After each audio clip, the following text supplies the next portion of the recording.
सूबेदारे भरिसां गोटंब जे रहवासी हुनर जे माहिर कारीगर सिंध ऐं वफ़ाक़ी हुकूमत खां माली सहायता जी अपील कई आहे। साहब ॾिने मला अवामी आवाज़ टीवी सां ॻाल्हाईंदे चयो त हू हथ जे हुनर सां शाल, खथा, कंबल, मफरल समेत नायाब कपड़े मां बादशाही वेस ठाहींदो हो, जेके तोहफ़े तौर ॿाहिरां आयल बादशाहनि कामोरनि खे ॾिना वेंदा हुआ। जंहिंजे करे खेसि मंता तौर अॻूणे सदर अयूब खान, शहीद ज़ुल्फ़कार अली भुट्टे, शहीद बेनज़ीर भुट्टो ऐं सकाफ़त खाते इस्लामाबाद पारां केतिरनि ई एज़ाज़नि सां नवाज़ो वियो ऐं संदसि ठाहियल शयुनि खे परॾेही मुल्कनि में बि उमाणियो वेंदो हो, जंहिंमां मुल्क नाणो कमायो ऐं पाकिस्तान जो नालो रोशन कयो। 40 साल थी विया मुंहिंजे हुनर खे अबेदारे खां वठी मुंहिंजो हुनर आहे। हुन हुनर जे करे पूरे पाकिस्तान छा ॿाहिरि मुल्कनि में बि मुंहिंजो हुनर वियो आहे, जिन में पंहिंजे पाकिस्तान वारनि बि ॾाढो कमायो, असां बि ऐं जी बि इज़त थी वई। उन खां बाद मूंखे सर्टिफिकेट मिलिया विया, इस्लामाबाद खां सर्टिफिकेट मिलियो वियो हिकिड़ो, ॿियो सर्टिफिकेट इस्लामाबाद खां ॿियो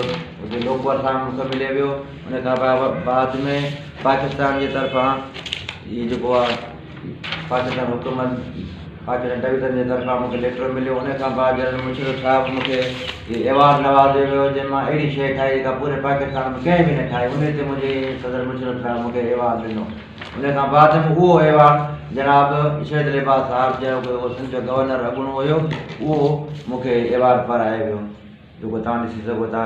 उन खां बाद में उहो जेको सदर आसिफ अली ज़रदार साहिबु साबिक़ वज़ीर असांजो सदर हुयो, उन पंहिंजे मूंखे एवॉर्ड सां नवाज़ियो वियो, जेको उहो एवॉर्ड मूंखे सिंध गवर्नर शहीद लिबास पाराए। हुन चयो त हू ऐं संदसि घरवारी बीमार आहिनि। घणे अरसे खां सकाफ़त खाते सिंध ॾांहुं दरख़्वास्तूं मोकिलियूं आहिनि, पर हिन वक़्त ताईं का बि सहायता नाहे कई वई, जंहिं सबबु फाका कशी वारी ज़िंदगी गुज़ारण ते मजबूर आहियूं। हींअर मां जेको कुझु मां चई रहियो आहियां, इन करे मुंहिंजो मां बीमार, मुंहिंजी माउ बीमार, मुंहिंजो बचो हींअर बेरोज़गार लॻो पिया, मुंहिंजी नियाणी बेरोज़गार आहे। हींअर मूंखे मुंहिंजी का बि माली मदद नथी कई वञे। मां हींअर बि अपील कयां थो सिंध हुकूमत खे, वफ़ाक़ी हुकूमत खे मुंहिंजी मदद कई वञे ऐं मां पंहिंजे हुनर खे बि अॻिते वधाए सघां, मां पंहिंजी बेटड़ो पाले सघां ऐं मुंहिंजी इहा अॻिते करे मुंहिंजो न कयो वियो कुझु बि क़दुरु त मां हे जेके एवॉर्ड आहिनि पाण खे ॿिन्ही खे गॾु साड़े पार कहिड़ी बि ज़रूरत आहे मूंखे एवॉर्डनि जी। पोइ त वफ़ाक़ी ऐं सिंध हुकूमत खे अपील कई आहे त संदसि माली सहायता कई वञे त जीअं हू इलाज कराए बचनि जो गुज़र सफ़र करे सघे।